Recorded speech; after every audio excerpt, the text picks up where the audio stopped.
Good morning, guys. Good Monday morning. Welcome to week 3 online.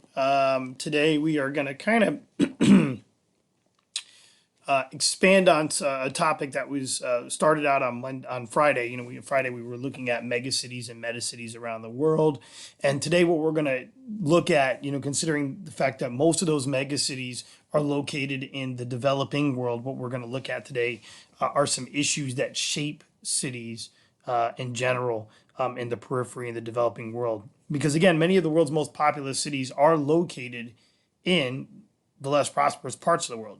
Cities like Sao Paulo, Mexico City, Dhaka, Lagos, Mumbai, Jakarta, Karachi, Manila, Delhi. But what they all have in common is the experience of unprecedented rates of growth driven by rural push rather than the pull of prospective jobs in towns or cities. In other words, it's the economically depressed countryside that's pushing people into these large cities, but there's not exactly a job waiting for them to pull them in, if that makes any sense. Particularly in the economic periphery, new arrivals are oftentimes very much crowded together with long-term residents and overpopulated apartment buildings, dismal tenements, teeming slums, and realistically, housing cannot keep up with this massive inflow of migrants. So almost overnight, huge shanty towns develop in these cities. As you can kind of tell by this, peripheral city here, this huge shanty town that kind of develops on the outskirts. But the conditions of these shanty towns tend not to deter additional urban migration, because in a lot of cases, people are still doing better here than they're doing in the rural countryside, as you might remember from that young woman's story from the video that you guys saw on Friday from the city of Dhaka. Now, the bottom line is that in situations where urban growth has swamped the available stock of cheap housing and outstripped the capacity of builders to create affordable new housing, the inevitable outcome is what you see in front of you here. It's makeshift shanty housing. The additional issue is that cities in poor parts of the world generally lack enforceable zoning laws. So without these laws that basically zone a city for what can be built on what property, cities in the periphery have a lot of mixed land use throughout the city, and basically like unregulated helter-skelter growth, like the squatter settlements that you're looking at here in the visual, and in this one as well in Brazil.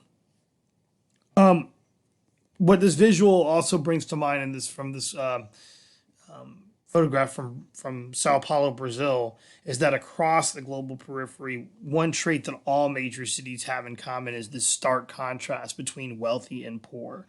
And this exists everywhere, but the intensity and scale of the contrast are greater in cities in the periphery, like, for example, Sao Paulo or Cairo in Egypt. That is another example I can think of off the top of my head.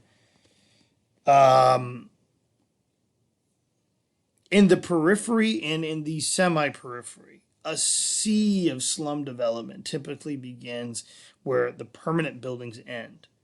So, you're talking about like high-rise office or high-rise modern office towers, luxurious homes, and then literally where that ends is where you'll see a sea of slum development, begin to occur. And the problem is that city governments don't have the resources to adequately educate and medicate or police these burgeoning populations, let alone provide even minimal housing for most. So you end up in these awful situations sometimes. And oftentimes, the people living in shanty towns aren't actually squatters at all. They pay rent to landowners that live in the city and exploit them. But by and large, it's estimated by the United Nations that currently 1.6 billion people live in inadequate housing in urban areas. And that's quite a large number indeed. Now, faced with the growth of slums, the first response of many governments is to just eradicate them. Yeah, we've seen this attempted in Caracas, Venezuela, and Lagos, and in Bangkok. But the problem is that most peripheral cities can't build new low-income housing to replace demolished neighborhoods. So displaced slum dwellers have no option once their slum has been eradicated. They have no option but to create new squatter settlements, new shanty towns elsewhere in the city.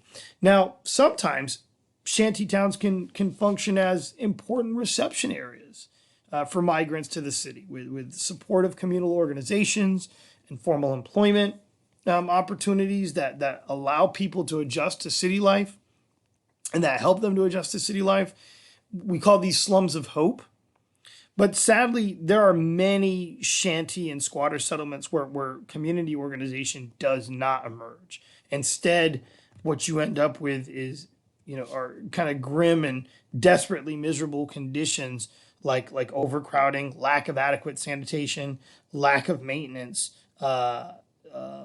leading to shockingly high levels of ill health and infant mortality. And these are known as slums of despair. The Dharavi slum of Mumbai is a great example of this. This is a slum that is area-wise the space of about 1 square mile, yet it's home to over 1 million people. That's 18,000 people per acre.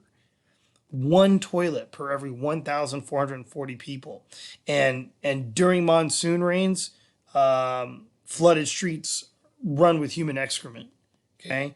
90% of all infants and children under 5 have less than the minimum calories needed for a healthy diet. 90%. Okay.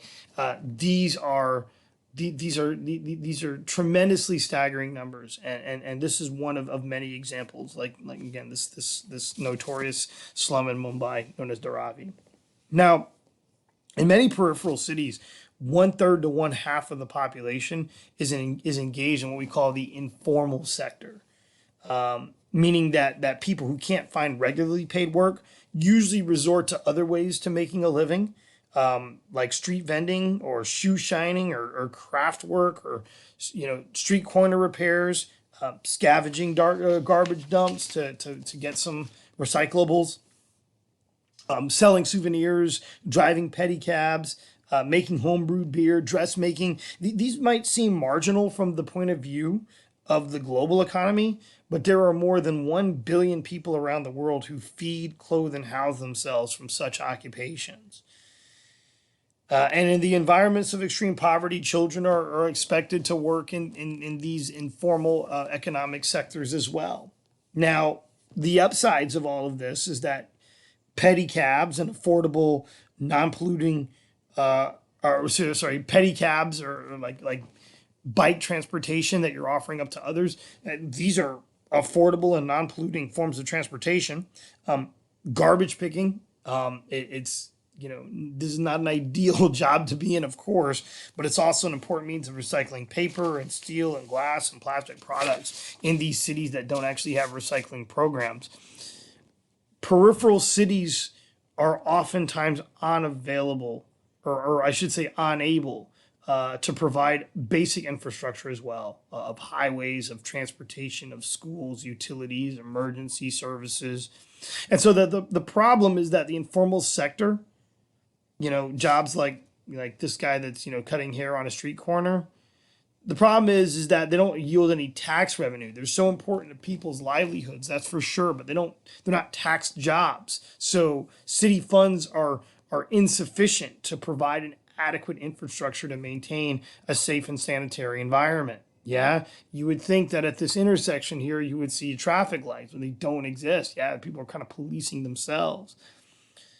In many periphery cities, there's been a very sharp increase in the availability of automobiles that's led to gridlock on the streets. India has become one of the fastest growing automobile markets with more than 2.3 million automobiles sold in 2010. I think right around the average about 3 million automobiles in India is sold a year right now. But neither the infrastructure nor the drivers have actually caught up with this sudden growth.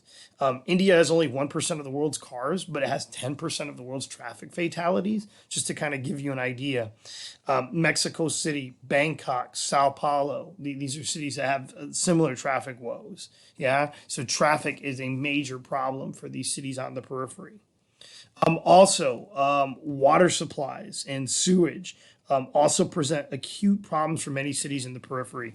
The World Bank actually estimates that around 65% of urban residents worldwide in LDCs have access to satisfactory water sources. Only 65%, and only about 40% are actually connected to sewers. 90% of which discharge waste into rivers and lakes and seas. So hundreds of thousands have no alternative but to use contaminated water. And you certainly can't drink the stuff. Also, in many cities, including Bangkok and Bogota and Jakarta and Karachi and Sao Paulo, only 1/4 to 1/3 of all garbage and solid waste is actually collected and removed. In Mexico, more than 90% of wastewater treatment plants are non functional. That's something, isn't it? In major Latin American cities, some 50 to 60 million cubic meters of mostly untreated sewage is discharged every day into nearby bodies of water. In Bangkok, less than 5% of the population is connected to a sewer system. And Jakarta doesn't have a sewer system at all. It's the second largest city in the world. Okay? Really think about this.